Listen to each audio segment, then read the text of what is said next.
The Cavaliers have dominated this postseason, losing only 2 games on their road back to the NBA Finals. The Cavs are the 4th team in the last 10 years to return to the NBA Finals after losing in the Finals the previous season.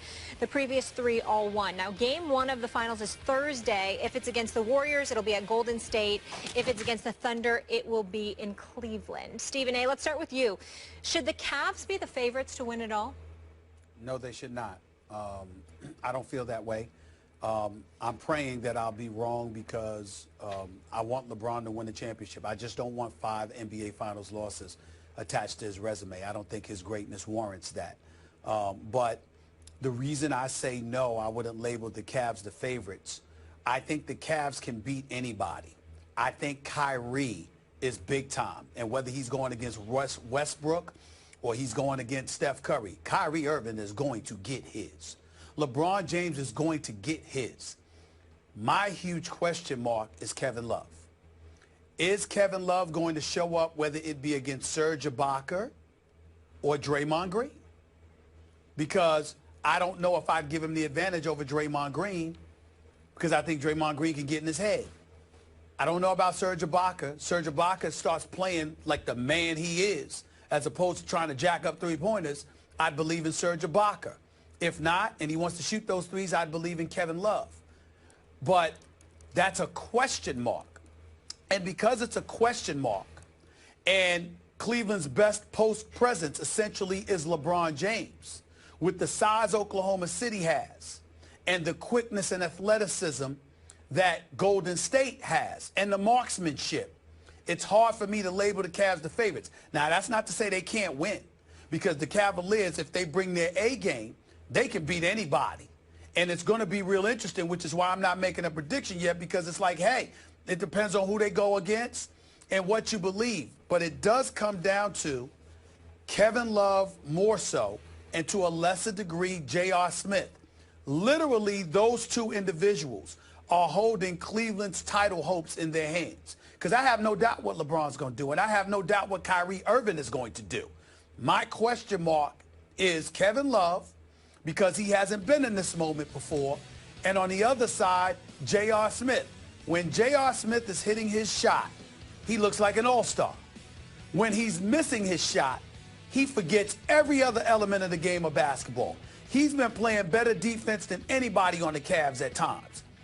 His defense is not as effective when he's missing shots. He has ball handling skills. He don't know how to ball handle once he's missing shots. He can hit free throws. Don't know how to get to the free throw line once he's missing shots. When he doesn't make shots, his game evaporates.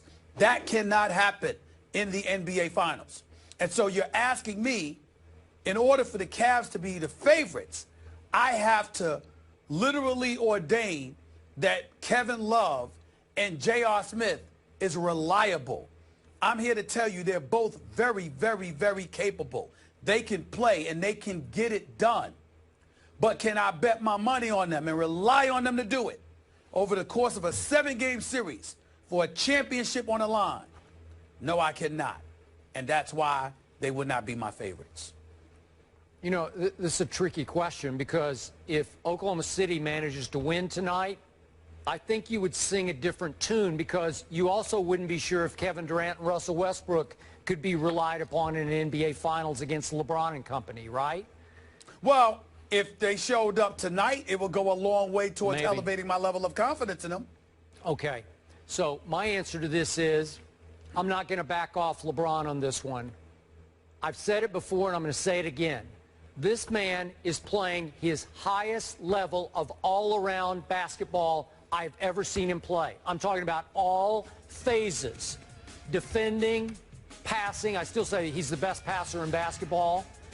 Making mid-range shots when required, and just slicing and dicing defenses. He's figured it all out. His IQ plus his physical ability right now make him, to me, the best all-around player in basketball. And I'm going to remind you, last year, they're up 2-1 with Game 4 in LeBron's house on Golden State in the Finals. So what do I see now in the rest of his team?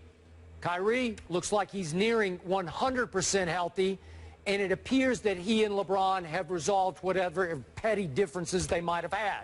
They are blending and clicking. Kevin Love, Ty Lue, I give him the highest marks. Stephen A., he's gotten in Kevin Love's head in a good way. He's starting to convince Kevin Love that he can be a bad man because he's capable of being a bad man, a force. And he has been on occasion here of late, certainly against Toronto when they most needed him. And then I look down at J.R. Smith.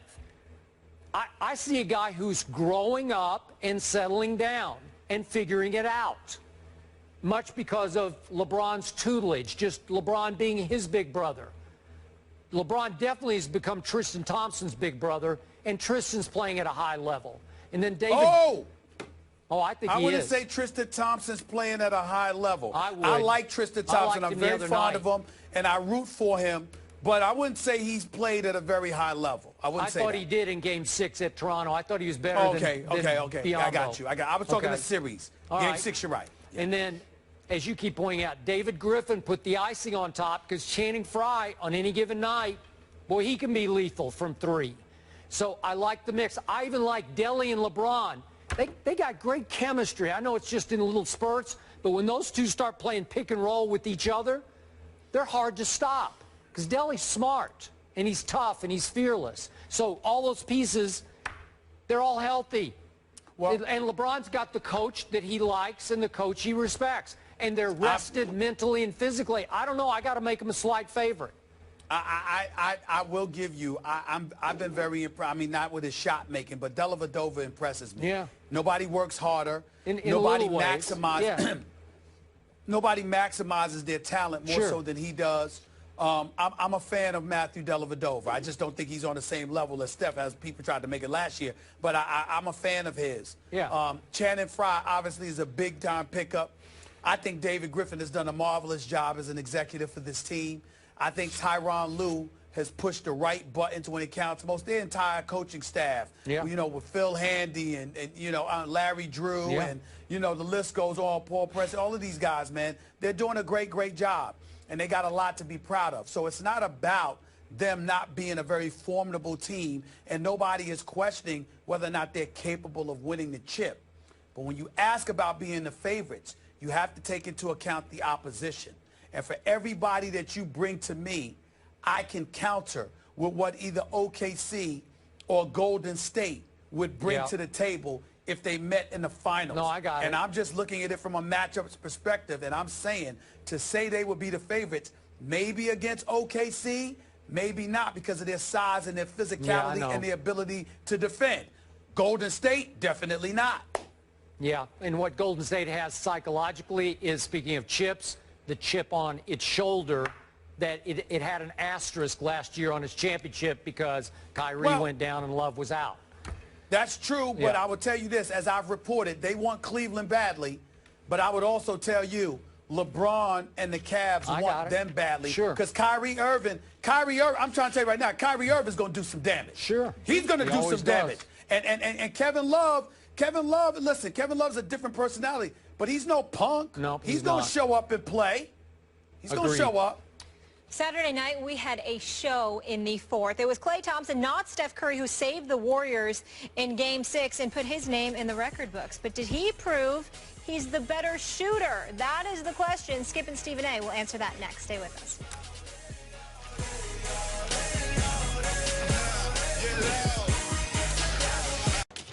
The Cavaliers have dominated this postseason, losing only 2 games on their road back to the NBA Finals. The Cavs are the 4th team in the last 10 years to return to the NBA Finals after losing in the Finals the previous season. The previous 3 all won. Now, Game 1 of the Finals is Thursday. If it's against the Warriors, it'll be at Golden State. If it's against the Thunder, it will be in Cleveland. Stephen A., let's start with you. Should the Cavs be the favorites to win it all? No, they should not. I don't feel that way. I'm praying that I'll be wrong because I want LeBron to win the championship. I just don't want 5 NBA Finals losses attached to his resume. I don't think his greatness warrants that.